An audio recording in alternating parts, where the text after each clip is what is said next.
요즘은 친구가 많으면 인기 있는 사람이라 성격도 좋을 거라 판단하고, 친구가 없으면 아웃사이더라고 해서 성격이 어둡고 칙칙할 거라 생각을 하는데요. 둘 중 어느 쪽에 가까우신가요?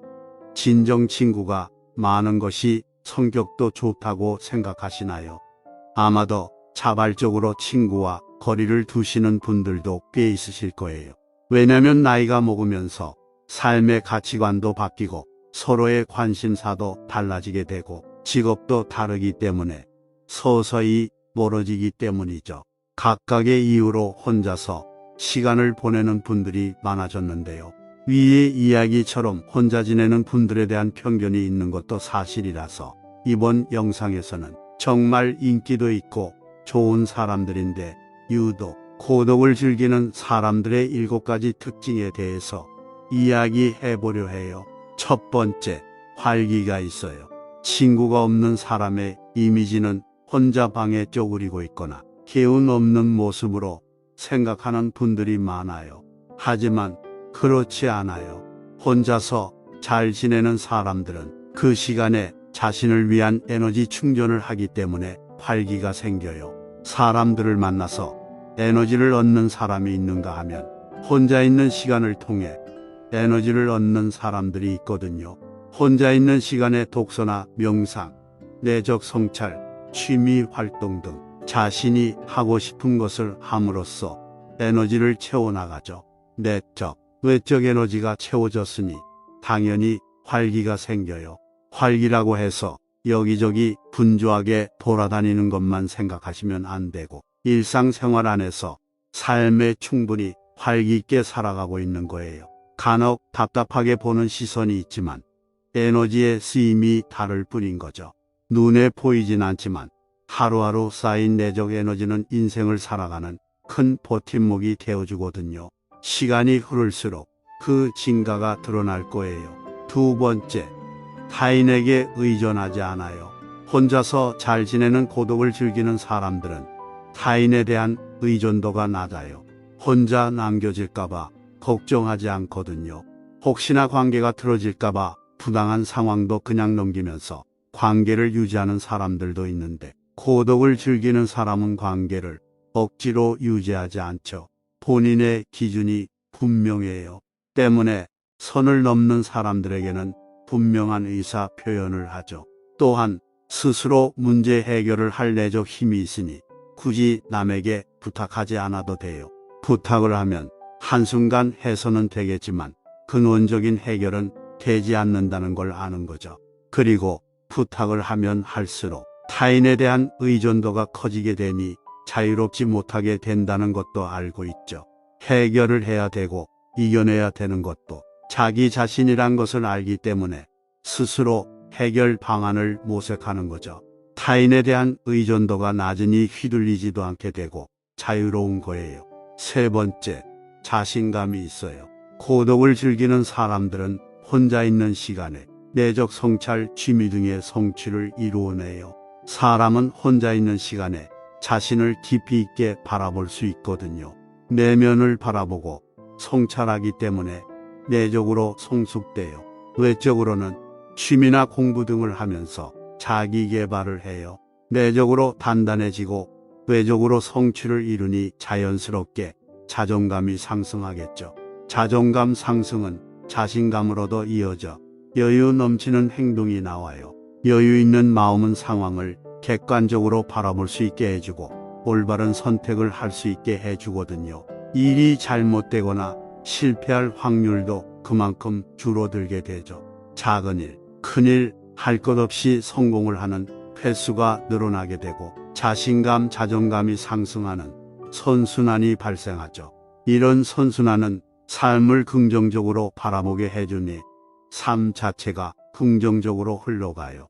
설사 실패를 하더라도 그 상황에서 할 수 있는 긍정적인 것을 발견하고 다시 일어서죠. 이렇게 어려움을 극복해냈으니 다시 자신감 상승에 선순환이 발생되는 거예요. 네 번째, 주위의 반응에 일희일비하지 않아요.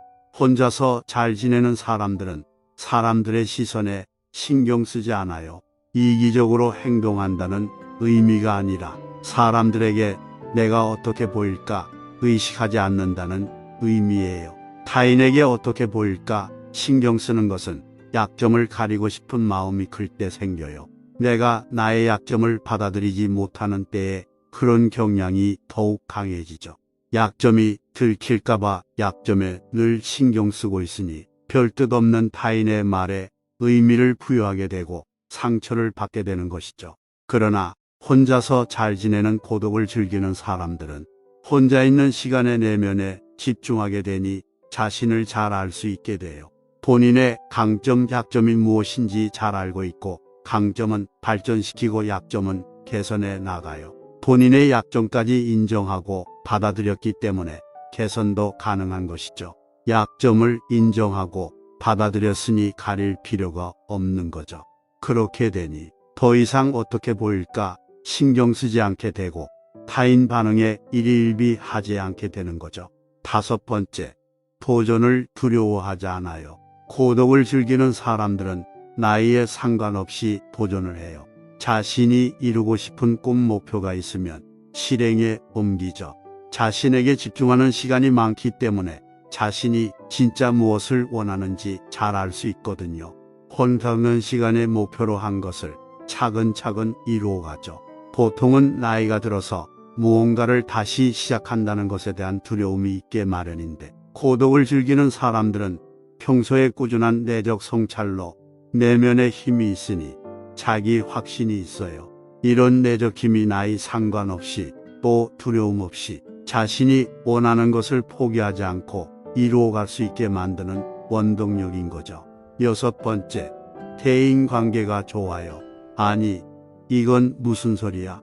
하시는 분도 있을 거예요. 분명 친구가 한 명도 없는 사람들이라고 했는데 대인관계가 좋다니 무슨 말이냐 이거죠. 친구가 한 명도 없다고 해서 사회적 대인관계까지 맺고 있지 않다는 의미가 아니에요. 일상의 대인관계는 존재하지만 쓸데없이 깊숙한 관계를 맺고 있지 않다는 거죠. 깊이 있는 관계를 맺지 않다 보니 인상 찌푸릴 일도 없어요. 아니다 싶으면 정리하기도 편하고 누군가 부탁을 했을 때도 무리한 부탁이라면 들어주지 않아도 심적 부담을 갖지 않아도 되거든요. 그리고 새로운 친구를 만들 가능성도 얼마든지 존재하는 거죠. 고독을 즐기는 사람들은 내적 성찰을 통해 반성을 하고 본인의 잘못이나 실수도 있는 그대로 인정하기 때문에 오히려 대인관계가 좋다는 거예요. 내면이 건강한 사람을 마다할 사람은 없거든요. 그리고 내면이 건강한 사람 주위에는 내면이 건강한 사람들이 모이게 되어 있어요. 혼자서 잘 지내고 고독을 즐긴다고 해서 고립된 삶을 자처한다는 뜻은 절대 아니거든요.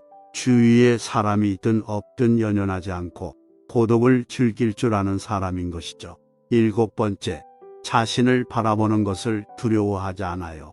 자신의 내면을 깊이 있게 바라보는 건 혼자 있는 시간에 가능하거든요. 자신의 내면을 깊이 있게 바라보는 건 혼자 있는 시간에 가능하거든요.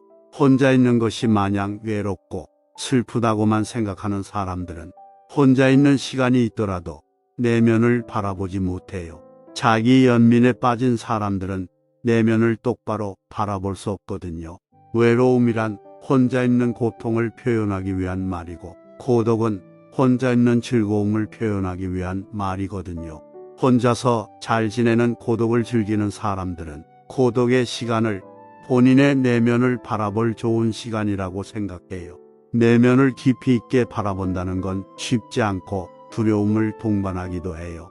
내면 깊은 곳에는 상처나 보기 싫은 나의 모습 등 안 좋은 것들도 함께 있기 때문이죠. 그러나 고독을 즐기는 사람들은 자신의 내면을 바라보는 것을 두려워하지 않아요. 오히려 내적 상처를 발견하는 것은 내적 치유를 할 수 있는 치료제와 같다고 생각하기 때문이죠. 그들에게 고독의 시간은 이런 보석과도 같은 치료제를 찾는 시간인 것이죠. 혼자서 잘 지내는 고독을 즐기는 사람의 특징 7가지를 살펴봤는데요. 나이 들수록 혼자만의 시간이 중요하다는 이야기를 전하면서 영상 마치겠습니다.